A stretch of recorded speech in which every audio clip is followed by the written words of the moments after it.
Here with Coach Mangini. Time now for Say What? So after beating the Titans on Sunday, you can imagine most of the Chiefs went out, celebrated a little. Not Andy Reid. He had other plans. Say what? Did you take some personal time last night to enjoy this accomplishment along the way? How'd you spend the evening? Had a cheeseburger and went to bed. Love that. What a night. So much. That looks like, by the way, that looks like a delicious burger. It does look good. That's really, I mean. That's no Impossible Burger. That's a real burger. Oh, anti-impossible burger. That's very on brand for Danny. What, Coach? How's he maintaining his figure with a burger that big? Yes. It looks great. Oh, in that picture? Yeah, he does. I think, it's a little deceiving, the big red coat he wears. Underneath that, it's probably just 400 other coats because this This must be. Always with the. This must I didn't. That was not shaming. I said he looks good. I think it's the coat makes him look He heavy. implied Nick, the that to coat look the way he does, he needs to be wearing 400 other All right, when you coats. put it that way, maybe. My point is, No. Yeah, when you say it that way, it doesn't sound as great. as when I say it. Thank you. This must be a coach thing, though, because Coach Ogeron, who just won the national championship at LSU, they asked him. He went home for a ham sandwich. Yeah, he's like, I'm going to grab a ham sandwich. So Yeah, it but must you be a also coach heard the thing. sleep part. You're so excited just to get the All belt right, after weeks let's like that. move on to someone who can't even spell cheeseburger because it doesn't Oh, now exist Tom Brady's in the done. Brady household. That's nice. I literally I give mean, up. now Brady's done. March 18th, Tom Brady will do something he's never done in his 20-year career. Eat a cheeseburger? Is that Never, it? ever. He'll become an unrestricted free agent, meaning he will have full control over that next line on his NFL resume. And when asked about this, Brady said he was, quote, open-minded about playing for a team other than New England.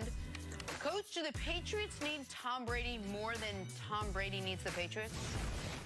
This is, you guys growing up went over and had sleepovers, and you go to other kids' houses, and you see the way their parents operate and the way their household operates, and it could be fun, it could be, but it's totally different than what you're used to, and as much as it's exciting to go other places, when you're used to being in one place for a long time, you can be shocked by the way other organizations operate, and there is a synergy between Tom and Bill and Josh McDaniels and the organization that he's not going to find anywhere else. So I do think that his best chance to be successful in a meaningful way and potentially compete for the Super Bowl is in New England.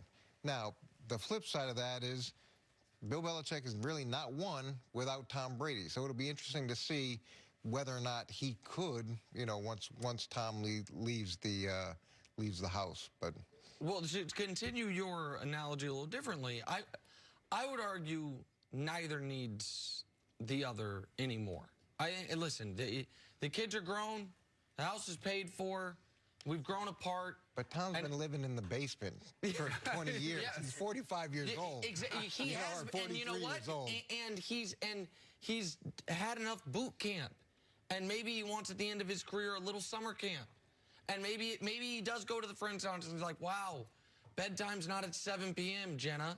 Wow, they let the they let the kids eat junk food. But that family hasn't won anything. Yeah, but maybe he thinks he'll change it.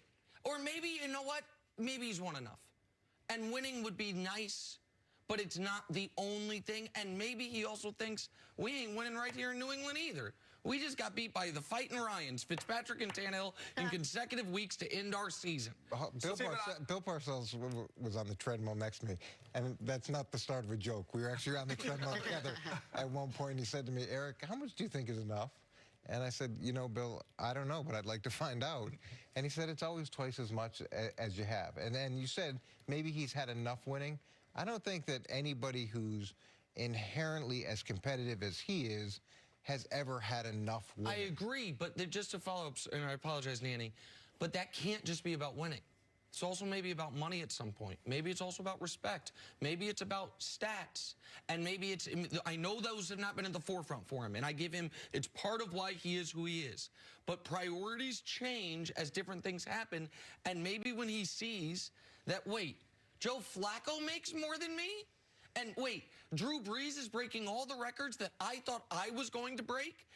And wait, you've got the kid in the Super Bowl who everyone is, on these stupid shows is saying might one day pass me. He's got 4 guys who would be my #1 option. Maybe all those things. And while Belichick might be saying, Tom, I've crunched the numbers. You're worth $17.2 million and not a penny more. You want it? To me, they might have grown apart in their older years. And I hear all the things you're saying, but when you go somewhere and maybe you get those stats and maybe you get that money and maybe you get all those things, but we both know when you're losing, sure, when you're losing, none of that stuff matters. None of it. There's no worse feeling than going in and working as hard as you do and coming out with a loss. And he really hasn't experienced that to any degree over the course of his career. See, I think John Paul Getty, one of the most the wealthiest individuals in the history of society, was asked how much money is enough, and he said more, similar to the part like, hey, it's always that next one, or you want to accumulate more. I don't see Brady looking for any more individual stats. I mean, maybe he wants to stay ahead of Drew Brees, maybe. But I think ultimately he is singular focused on Super Bowl championships. And I don't think that has changed, and I don't think it ever will change for him, which is why I think it's been such a perfect marriage, because Belichick has set a standard that when you play for our team, we are going to do things a certain way. And Brady has bought into that throughout his entire career. Now, there might have been little issues where he wanted some superstar treatment to have his trainer in there, and that is a fair request at his point in his career. But Brady has never wavered from the standard of excellence, where if you go to another team and some of those little details that are so annoying that get on you, but they are what make the Patriots special and allow them to have that much success. If you go and try to bring the Patriots way and supplant it in L.A. or Chicago or wherever other team he might be where they've been doing things a different way, it can be a shock to the system for some other players to be held to that excellence.